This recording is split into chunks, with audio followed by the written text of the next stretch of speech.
here we come to the first of these non-grievances. I don't understand. I will never understand what he's banging on about right here. He says that their honeymoon had been a closely guarded secret. He said they had left London in a car that had been disguised as a removals van. And he said the windows had been covered with cardboard, and they went to the Mediterranean for 10 days. He said it was glorious to be away on the sea in the sun, but they were also sick the whole time. Can you imagine? It's probably because they both realized what they've just done. He said, though, that it was, the buildup of the wedding had just worn them down. They'd had to fight for every little scrap that they'd been given, this multi-million-dollar event, but, no need to mention that. He said that they returned in time for the official June celebration of Granny's birthday, the Trooping of the Colour. It was one of their first public appearances newlyweds, and everyone was in a good mood and upbeat. But then, literally, he writes, Kate asked Meg what she thought of her first Trooping of the Colour. And Meg joked, "Colorful." And a yawning silence threatened to swallow us all whole. That's the end of the story. I'm sorry, what? What are you talking about? This was the beginning of the end for Meghan and Catherine. That is such a non-exchange. Why did you even include it? Not one tiny part of that makes sense, neither on Catherine's end or Meghan's end. What do you think of the Trooping of the Colour? It's colorful. A yawning silence. Truly, where was the editor? I'd love to meet that person. I just want to sit down and pick their brain. Just be like, can you that passage? What's that about? Well, maybe you can explain what the underlying reasoning is here. What is my feeble brain not understanding here? Why was that included? Anyway, the yawning silence that's the stamp on this relationship now. Apparently, this was the beginning of the end. Because days later, Meghan went on her first official trip with Granny. They bonded. Meghan came back and said it had been a stunning success. They bonded over the dogs. They bonded over their shared love of this, that, and the other. Meghan had told Granny, we're wanting to start our family very soon. Well, I should think so, Meghan. The clock's ticking. And Granny had given her tips for how to induce labor when it came time to do so. A bumpy car ride's never a bad thing. They'd laugh, they'd joke, they'd loved it. But the papers, of course, the press, the rabid press always trying to rain on her parade, had come out and said that it had been an unmitigated disaster. They portrayed Meg as pushy, uppity, ignorant of royal protocol. Because, and Harry writes this, because she'd made the unthinkable mistake of getting into a car before Granny. And the press said there was something drastically wrong with her for doing that. There is, though. Far apart from the fact that she's the queen, she's an elderly woman. You're going to shove ahead and be like, elbow out of the way, old lady, I've got to get in the car. Common decency would say, let the elderly go first. Let her get in the car. Settle her in. Then you can climb your little skinny butt in. What in the world? When Donald Trump walked in front of the Queen, everyone was like, what in the world? What? Does he have no idea about how to conduct himself with royalty? And well, he should have been called out. But when Meg wants to rush ahead of the Queen, jump in the car and be like, you coming? She can't understand why that's rude. Truly, I'm so sick and tired of her blundering through life and then acting like it's everybody else's fault. Okay, we gotta move on. She came back and told Harry, no, I actually didn't jump in front of her. Granny told me to get in and I did, so I'm not sure what the papers are talking about. I don't know why they always have to make it some horrible thing that I did, but I actually was just doing what Granny said. No, I call BS on that because I don't think Granny would have told you to do a thing that would have openly broken protocol knowing that you would have been criticized for it. I think you rushed ahead and then you came back and knew you could tell anything to your husband because he'd believe whatever. Harry could walk in on Meghan with another man in his bed and she'd say, oh, I'm just practicing for a scene on Suits, even though she's not even on Suits anymore. And he'd be like, well, that makes sense. That's a good excuse. I mean, it's like he could be told whatever. He never questions her. So, of course, he doesn't question her here when she's like, no, Granny told me to. I need to shove in front of her. No, that's not what happened. The press, whatever Meghan did, they said was a breach of protocol. They dogged her continually for her lack of class. They said that it was ridiculous that she had not worn a hat in Granny's presence. Why was she not covering her head? And Meghan claims that the palace had told her specifically not to wear a hat at this one specific occasion. One time, Granny had worn green in honor of the victims of Grenfell Tower. But no one had told Meghan to wear green. And so then she got trashed in the press because people said she didn't care about the victims. I just find it odd if you are going with Granny to many of these events in which you are going to be seen by hundreds of people and you're going to honor certain victims, that the palace, as they are, giving you permission for what you're wearing or giving you guidance for what you're wearing, would not have said, we are going to wear green and honor the victims because that's what this event is for. I just don't believe that she got no help here. I'm sure this is what I think happened. I bet they said something along the lines of, traditionally for this event, we would choose green. And she hears, oh, it's an option. And so she didn't. And then because they weren't persistent about it, because they didn't say, you will do this, she says, no one told me. I feel completely confident that she was told, this is the tradition, this is what we will do, this is typically what is done, because they thought that she would understand, and that's what you'll do. But no. Anyway. Oh, now we come. Now we come to the clearing of the air between William and Catherine and Harry and Meghan. So ever since that horrific Trooping of the Color comment that just drove a train straight through the relationship, things had not been right. So it's time to go have tea with William and Catherine. June 2018.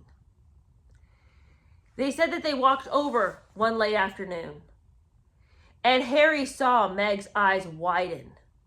Jealousy.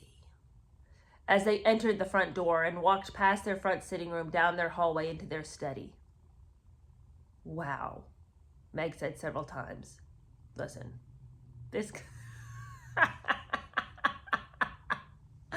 I loved this passage.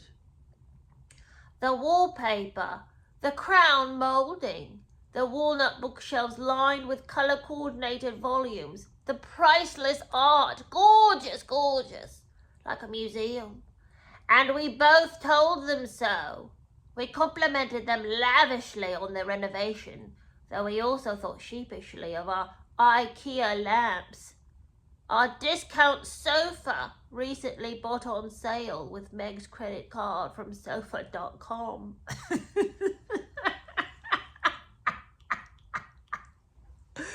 Oh goodness, as a person whose home is furnished with hand-me-downs, IKEA things, and cast-offs that I found on the side of the road, which were particularly promising, I'm not making fun of them for having things that aren't especially nice. I don't have things that are especially nice. I mean, look at this. But the jealousy that is dripping off the page is hilarious to me. I love it. I love it.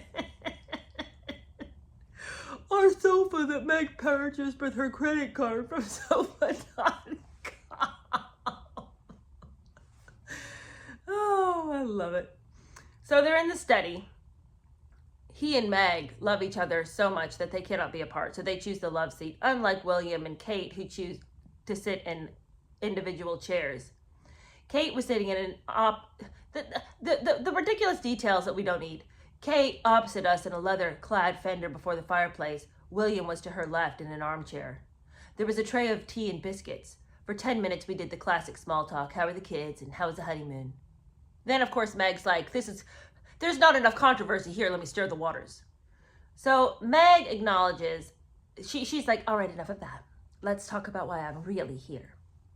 Meg then acknowledged the tension among the four of us and ventured that it might go back to those early days when she'd first joined the family, because apparently there'd been a misunderstanding. Apparently, Kate thought Meg had wanted her fashion contacts. And Meg says, now, Kate, I know that you think I wanted your fashion contacts. I want to be very clear, I did not need yours because I have my own. And I think maybe we got off on the wrong step there, because you didn't want to share something with me, but I actually didn't need you to. And then, of course, with the wedding, those infernal bridesmaids dresses and everything just got so magnified during the wedding, and I just think that you don't understand me, and I just want to clear the air, Catherine, because it's not the way I wanted things to start off, and I just think you're kind of choosing to see the negative. This is what Megan says. But apparently what Megan thought the problems were, that wasn't even the tip of the iceberg. Harry claims this, and I am just like, okay, you're going to have to come up with a better lie than this. This doesn't even make sense. He says that it turned out that there was other things that they were mad about, things which Harry and Megan knew nothing of. Willie and Kate were apparently upset that they hadn't been given Easter presents.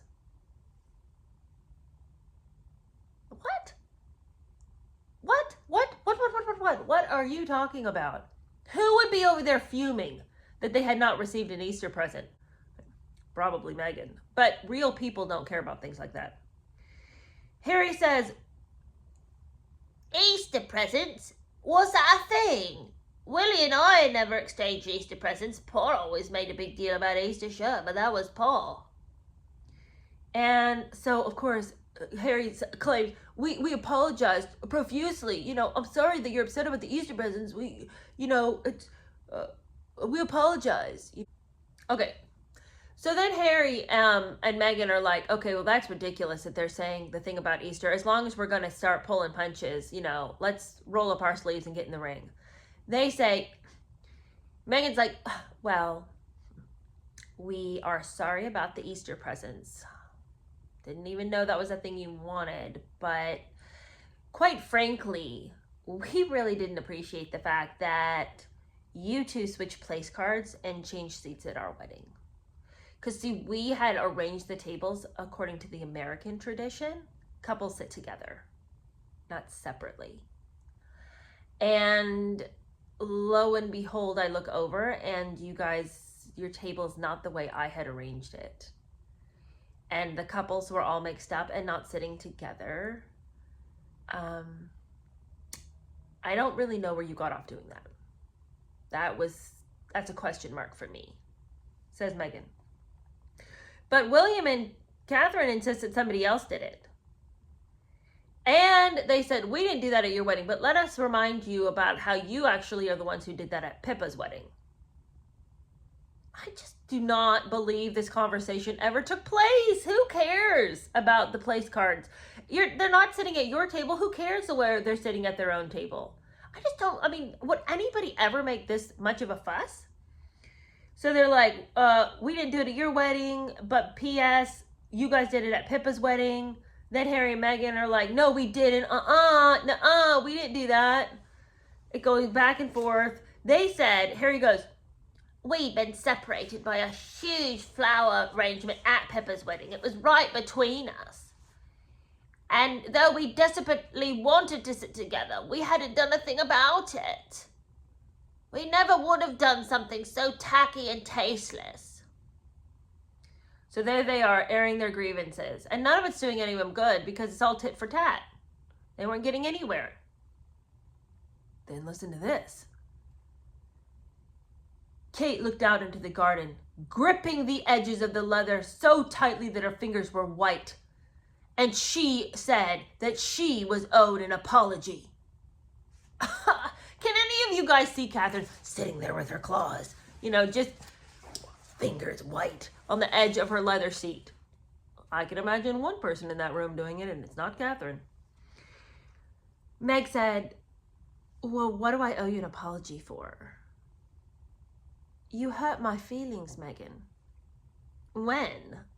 Please tell me. What are you talking about? I told you I couldn't remember something, and you said it was my hormones. What are you talking about? Kate mentioned a phone call in which they discussed the timing of wedding rehearsals. Meg said, oh, yes, okay, I remember. All right. What I actually said was, you couldn't remember something, and I said, it's not a big deal. Because you just had a baby. It's hormones. And Kate's eyes widened. Yes, you talked about my hormones. We're not close enough for you to talk about my hormones. Meg's eyes got wide too. She looked genuinely confused. I bet she did, because she's all up in people's spaces, hugging folks that she doesn't know, and borrowing people's lip gloss that she shouldn't be asking for, and discussing people's hormones. It's like, girl, you need to realize that boundaries are not a negative thing, okay? It doesn't make you more cool, it doesn't make you more hip, it doesn't make you more likable to be up in people's spaces all the time. Megan goes through life acting like she is just so charming that why wouldn't you want her all up in your business, I can't with her. Okay, I have a lot of things to say, but I'll say it after we get done with this. Okay, so we're not close enough for you to talk about my hormones. Meg's eyes are wide. I'm sorry I talked about your hormones. That's just the way I talk with my girlfriends. And then Willie points out to Meg, it's rude, Megan. It's not what's done here in Britain. You need to kindly take your finger out of my face, says Megan. Literally, these are the words on the page. Was this really happening? Had it really come to this? Shouting at each other about place cards and hormones? Meg said that she'd never intentionally do anything to hurt Kate, and if she ever did, she asked Kate to please just let her know so it wouldn't happen again. We all hugged, kind of. And then I said that we'd better get going. I have so many thoughts about this passage. But my first thought is this. The pettiness of it, I strongly disagree with. I do not believe that William and Catherine would have bothered to waste their time in conversation that is so meaningless that nothing could have ever been resolved from these specific instances, right? So I just don't think they would have bothered with it. I don't think that they would have been talking about, the place cards at the wedding. I certainly don't think anyone was upset about an Easter present. They don't need Easter presents. Where did that lie even come from? How did they even conceive of that one? I mean, when Harry sat down to write his book, what made him go, oh, and I'm going to write about the time they said I needed to bring an Easter present? What are you talking about? They didn't say that. And it just seems to me that if you're going to make up a bunch of garbage, better do, this is the best you could do. So either he is taking real incidences and stripping them of every actual fact so that whatever's left on the page is just this film that we can't quite, what is this, What left this strange film? And I just feel like William and Catherine are just too classy to have ever had this conversation. So I just call foul on the whole thing. But the other thing that I think is, I raised an eyebrow to, is this whole story about the hormones. Okay. I feel like if they had a conversation, if Catherine felt that she was owed an apology, I don't even think it would have been on this level.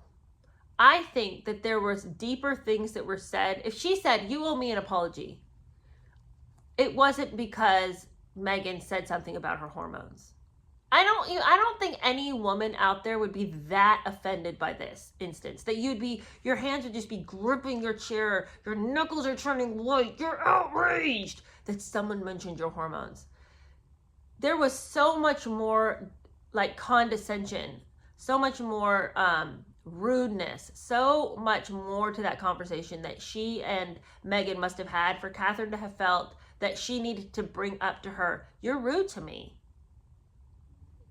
You're condescending. You're dismissive to me, you know? It could never have been. It would never have caused a breach in the family if Megan had said, and truly said, oh, that's okay, you can't remember, you had a baby. You know? Who can remember anything after you've had a baby? It is, like, if she'd said the thing about the hormones, I mean, again, that's Megan being, she always is, overly intrusive in her desperate efforts to be charming. And I think that, you know, Catherine may not have liked the hormone comment, but I don't think it would have thrown her on her back like this. But that's all we're getting. Like, of course, that's all Harry's going to tell us because it doesn't make sense. So he can act like, oh, look, they're the weird ones. Look how they couldn't get over the hormone comment. I guarantee you it was more than just, oh, you just can't remember because your hormones because you had a baby.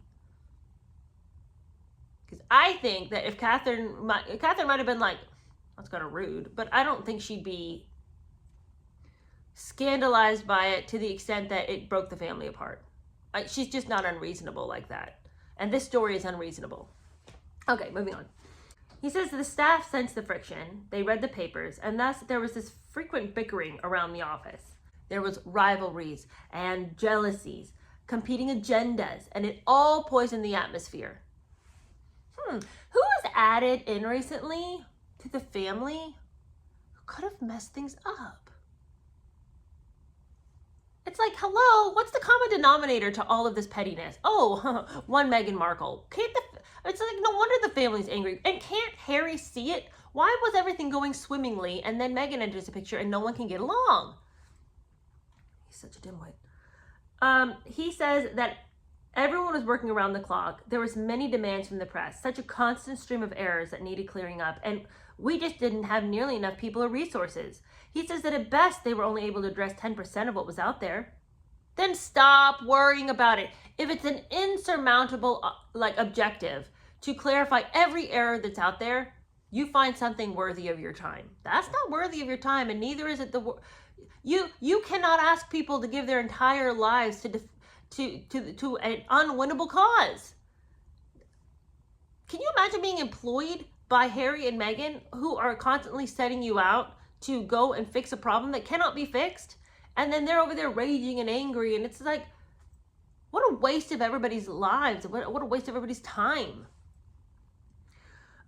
He says that more than once a staff member would be slumped across their desk weeping. This is a new tenor up in this office that heretofore had not been present. And who can we blame? Well, Harry says that Willie blamed one person, Meg. And how could anybody do differently? Harry says, he told me so several times, and he got cross when I told him he was out of line. He was just repeating the press narrative, spouting fake stories he'd heard and been told. The great irony, I told him, was that the real villains were the people he'd imported into the office. People from government who didn't seem impervious to this kind of strife, but they were addicted to it. They had a knack for backstabbing and a talent for intrigue, and they were constantly setting our two groups of staff against each other. Oh, it was them setting everybody on edge, was it? It was William's people. William's staff was the one that was constantly backstabbing and causing strife, not Meghan. Well, see, but meanwhile, while all this is going on, Meghan is putting up a beautiful front as the person who's just this kind, giving, loving, never-ending fountain of grace and dignity and turning the other cheek. Because listen to this. Harry writes that meanwhile, in the midst of all this, Meg managed to remain calm. Of course, she is the puppet master. He says despite what certain people were saying about her, he'd never heard her speak a bad word about anybody. Or to anybody. Well, he wouldn't recognize it if she did. He says on the contrary, he'd watched her redouble her efforts to reach out and to spread kindness. And she'd send out handwritten thank you notes, check on staff who are unwell, send baskets of food or flowers or goodies to anyone who is struggling or depressed or off sick. Why are there so many people struggling, depressed, and off sick? He says the offices were often dark and cold, so she'd warm them up with new lamps and space heaters. all bought with her personal credit card, mind you. She didn't need to do that. There's funds for it. She brought pizza and biscuits and hosted tea parties and ice cream socials. And he wants you to know that she shared all the freebies she received, clothes and perfumes and makeup, with all the women in the office. Not out of any largesse. She's not allowed to keep those things. So you don't get points for sharing stuff you couldn't have kept anyway. Harry is so dumb. He says that he stood back in awe at her ability or determination to always see the good in people. The size of her heart was really brought home to him one day. Because do you remember Mr. R? Remember when he lived in the Badger set at the basement of Kensington Palace? Remember that whole debacle? And remember the guy who used to park his van right in front of Harry's few windows so that he wasn't let in any light? And the wife who cut people's hair and then, according to him, threw it into his windows? Well, Mr. R had suffered a tragedy. And apparently his adult son had died. And Meg, Harry says, didn't know Mr. R. Neither did she know the son. But she knew the family had been neighbors, and she'd often see them walking their dogs. And she felt tremendous sorrow for them and wrote the father a letter expressing her condolences and telling him that she wanted to give him a hug, but she didn't know if it would be appropriate. With the letter, she included a gardenia to plant in his son's memory. Well, a week later, Mr. R appeared at the front door of Notcott, and he handed Meg a thank you note and gave her a tight hug. And Harry says he felt so proud of her and he really regretted his feud with Mr. R. Okay. All very nice things. All exceedingly manipulative. It does not progress your purposes to be rude to people. You can't you can't just be rude all the time. Of course she's over there trying to show, look how good I am, look how kind I am. But she's of that personality where it's like, she does all this stuff for everybody so that they in turn will do for her. It's never out of the generosity of her own heart. It's, I will pay into this bank account so that I can go and make, generous withdrawals from it. It's never just, I want to be a nice person. It's always with the intention of coming back, knocking on your door and being like, hey, remember how I did X, Y, and Z? You owe me.